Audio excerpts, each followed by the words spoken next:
Kasuhin ko lang tong binili kong makina kung maipapalagay natin. Okay, Tirso, walang madagdag.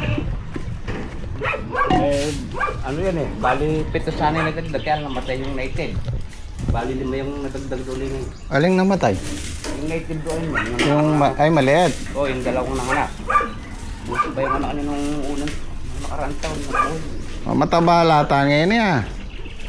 Sila kayo kain open ganyan din, mag-siyam nung mag-doon nyo na yung kuha mo pa yun, waluling makita ng lagay. Dot na kayo eh. Botat yung bibig kayo. Ayun ang kikit nila oh. Buntis tong isa oh.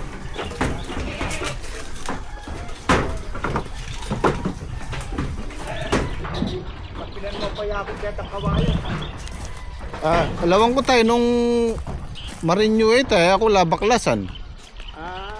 O yan eh, nung Marinyo, baklasan ko la. Gawa ko kasi tuwang tenriya man ito, makita natin, parang pawis yan. Hindi pa malinis yung pagkaka-stable. Kailangan kasi to patubigan tsaka roto para madurog yung damo. Ay, sementado pala. Paano kaya to?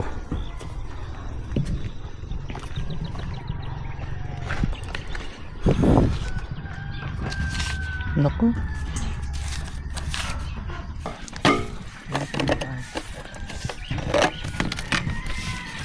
Tanggal na yan.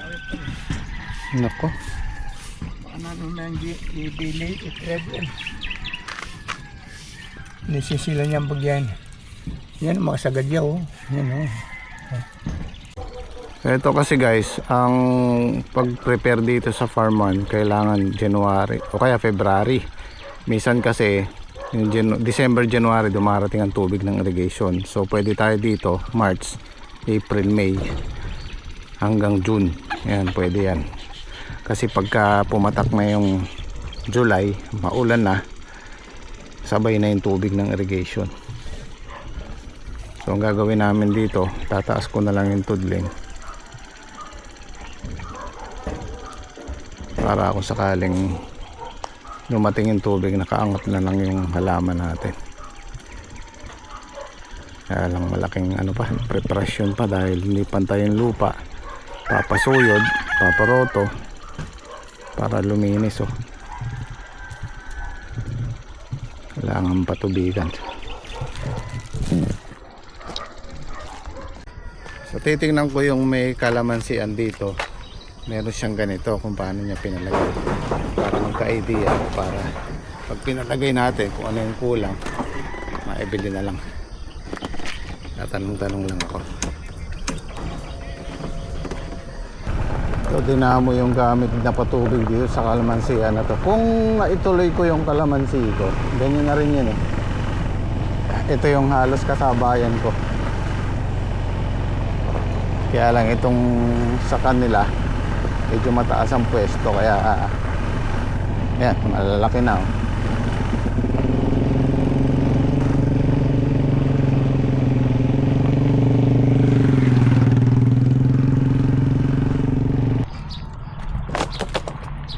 Karoon tayo ng permiso dito. Silipin lang namin para ito yung hose. Ito yung hose. Dahil bunga ng kalamansi oh. Ay, kagawi pa doon.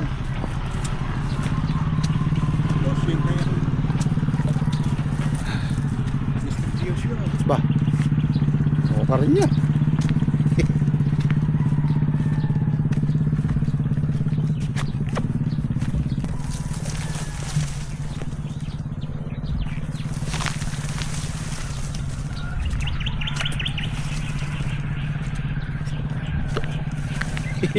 Hirap hanapin.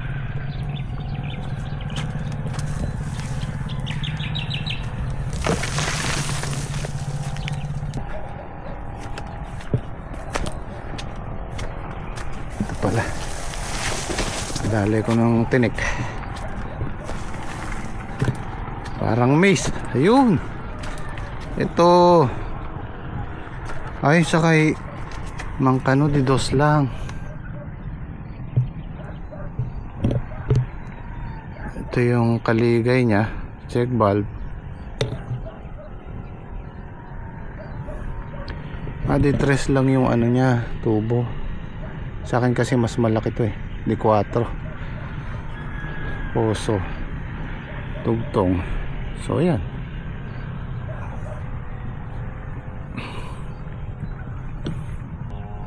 Okay, kompleto na siguro yan.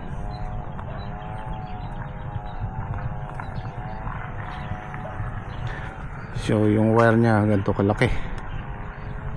Okay.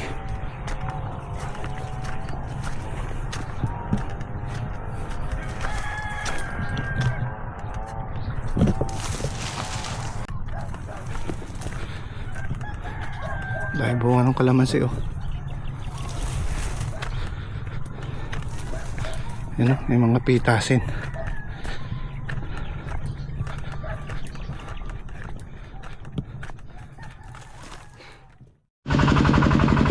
Good morning! Morning po! Today is Wednesday. Tayo po dito sa Panaman. Guys, good morning guys! Tapos po tayong tanong kay Daddy. Nakasigong kanta. Ito sa dulo. Dapat dulo ko. Good morning po.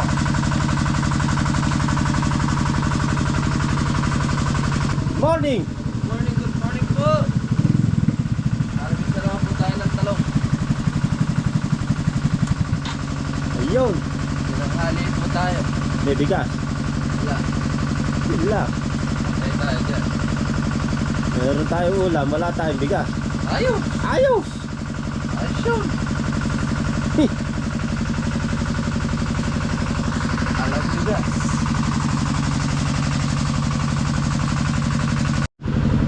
Okay guys, may mitas na po kami ng talong ni Daki.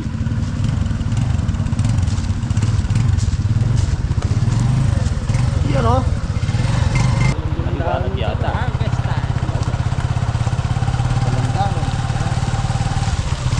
Iiwas ka, baka mabangga ka. Baba.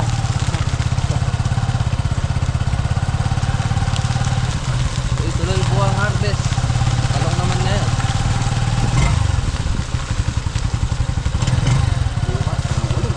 Bukas talong ulit. Matatakbo na tayo ng talong yan. Okay. Parking na matapang. Parking ng matapang. Talong na yan o. Ibol sa kagaya.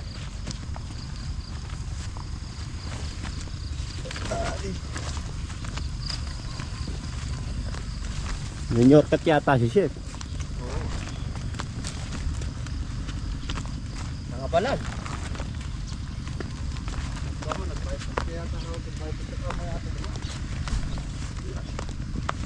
Chef! Ba't sa overpass ka nagdaan? Ha? Nag-exercise ako. Nag-exercise ka? Diba? Ayos!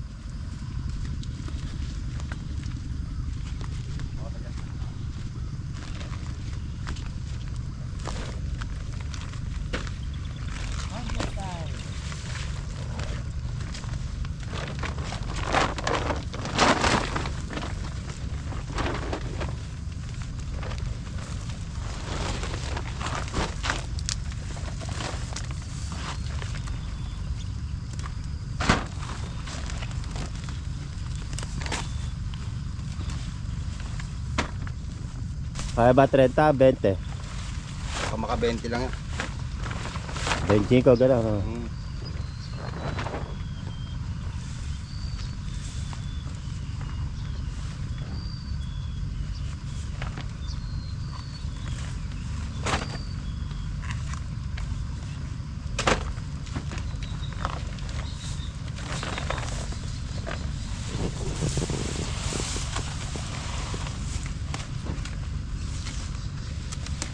Tuloy-tuloy ang pag-harvest para tuloy-tuloy ko rin ang pag-asenso. Bukas sa inyo naman ano? Oo. lipat-lipat lang yan. Tapos pagitan isang araw lang, ang palaya naman. Ang palaya nyo, ano?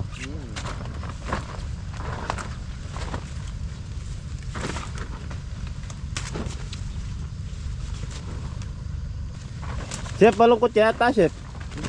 Ay, hindi ba? Ganado yan. Ganado ba? Diba?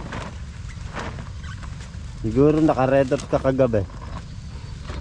Diyan lang. Yun lang.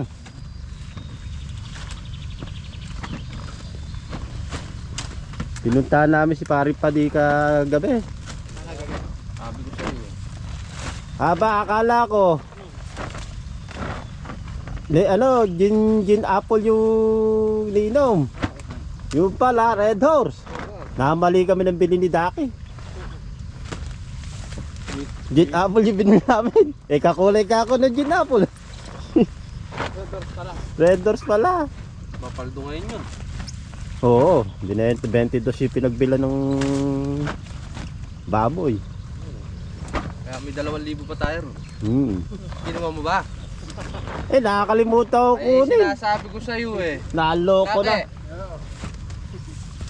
Di inabot sa'yo. Hindi Mamaya balikan mo ba eh.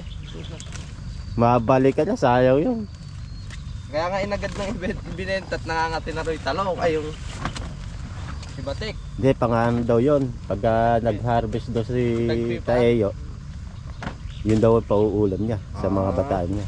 Ay, Kaya pagka nag-harvest yun, kunyari nandadagala ako, pupunta tayo. pupunta tayo.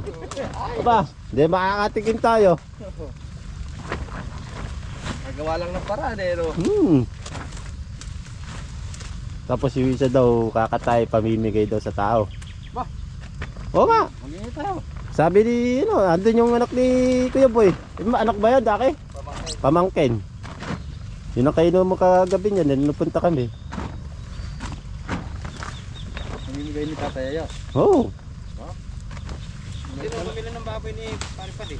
Si Tatay Ayo. Tatayo. Tatay Ayo. Si Tatanes. Bilang pasalamat siguro pa rin eh. Oo, hindi.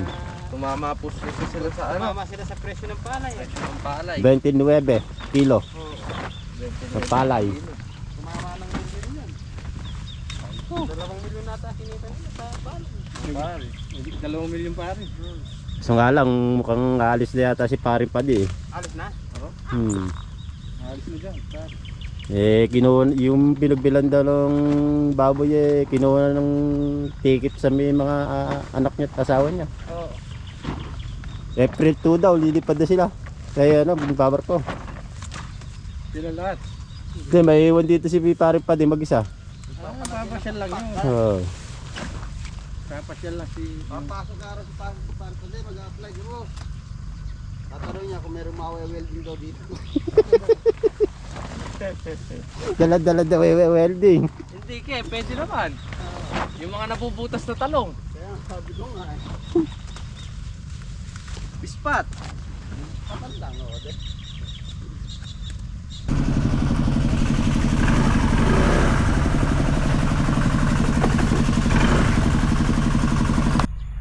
So tinawagan ko yung mga nagbaon ng mga tubo namin dito, tsaka doon sa farm 1, yung nirentahan ko doon sa kabila.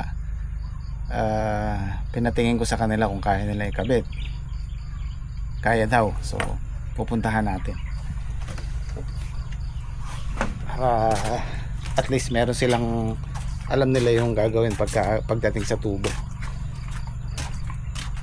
Sila muna bahala dito sa pagpitas ng talong kasi meron tayong hinahabol na panahon.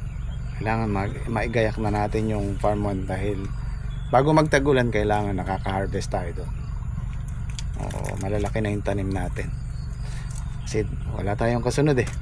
Sabi ko sa kanila kailangan may kasunod, hindi napapatid yung harvest. So sana walang maging aberya. Titingnan ko lang kung kumuha sila ng almusal nila dito at pananghalian para maasikaso ko na yun doon.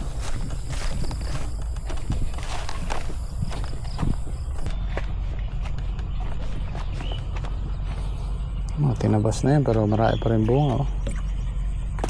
Sa haba ng buhay ng talong, tatama ng magandang presyo yan.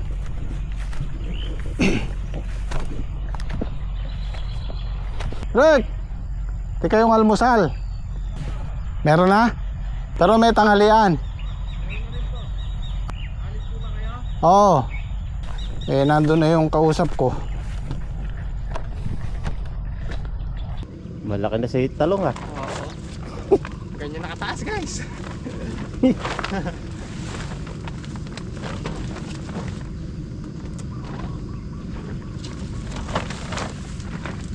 months na yata yung tanong na. Cover natin ito. Cover. Lager sa dating. Hindi pa yung nakapitasin ng dulo. Tapos na po pitasin yung dulo. Parang sa nakakasay na ka. Hindi ba? Sa akin? Hindi puro mukha ko nakakita din.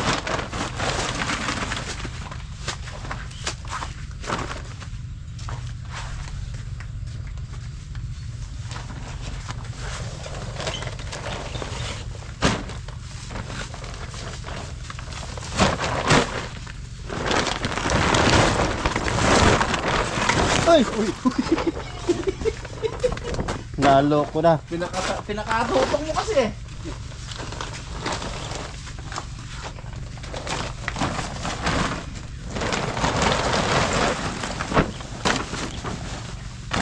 Tigas yung tanong. Matigas. Malamang.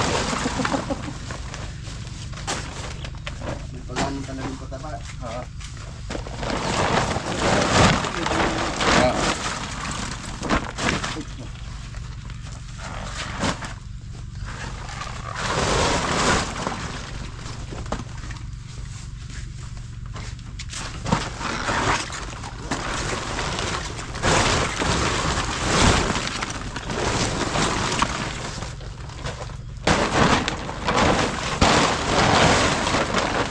Sila?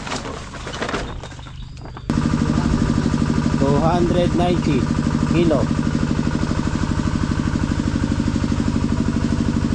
Saka 4 na segunda.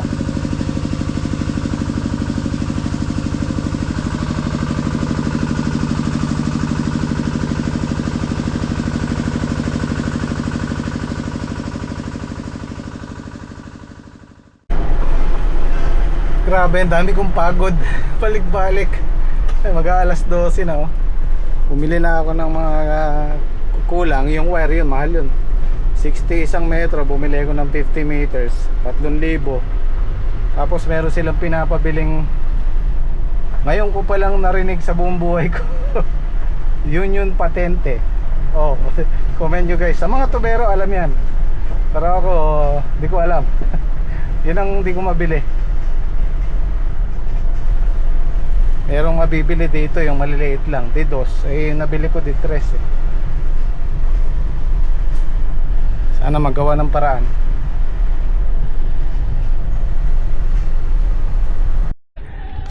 So ito na yung itsura niya. Ito pansamantala lang to. Tsaka natin lalagyan ng patungan niya. Importante maikabit. Sana umandar. Yung hindi ko nabili, meron pang kulang yan. Sana mapaandar natin.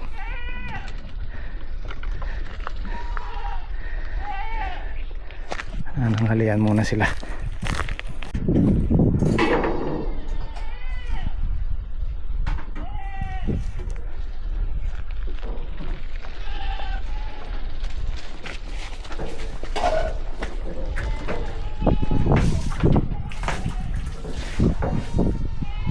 Dito yung switch niya.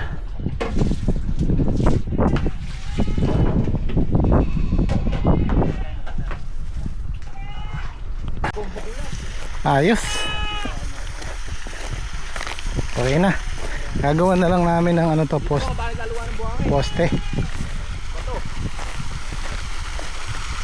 Lakas oh. Tagal din nagamit kaya maano yung tubig. Malabo.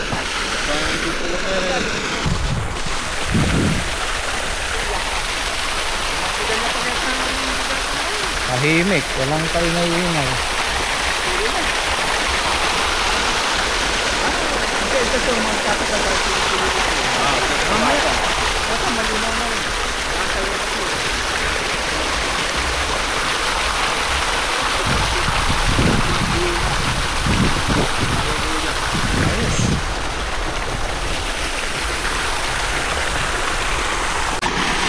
Kaya lang muna daw nating luminaw para hindi magbara. Kasi matagal hindi nagamit. Ayos, pipindot ka na. Masikan na pagkaitan dati.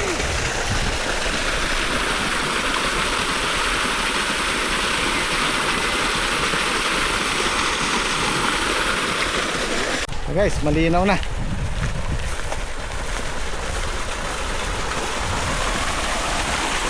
Itong wire na to 60 per meter. Bumili ko ng 50 meters, 3,000. 21K magagamit na natin. Tapos babayad lang na tayo ng kuryente. So all goods. Mas may re-recommend ako to kaysa sa kung meron kayong kuryente sa farm. Mas mainam to kung kumpara mo sa magdi-diesel kayo. Malaking tipid. Ayos, pwede naman patubigan to. Papalusungan ko sa gym squad para maigayak natin. So, siguro nagawa kami ng poste doon. Tapos pag ano na lang para hindi nakasagabal dito. Sakaling magbalag tayo, sana umabot. Doon ko ibabaw yung poste tas pag ganun. Ayos, sulit ang pagod. Oh.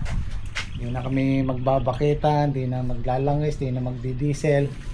Ipindot ka na lang. Oh. Nung isang araw, mayroong nasunog na isang bahay dito sa barangay namin. Kaya pala yung mga bumbero nagmamadali. Hindi ko alam kung kahapon o kamakalawa. Yun pala yung nasunugan. Klasiko. Wala silang naisalba kahit damit. So pupuntahan muna namin kasama yung mga kaklasiko. Hinihingi ng tulong kahit damit lang o pambili ng bigas. Mahirap yung ganun. May kasabihin nga tayo, di ba, yung manakawang ka, wag lang sunugan, di ba? Kasi nakawang ka, mayroong matitira pero para sa akin parehong hindi maganda yon, di ba? Sitahin muna namin.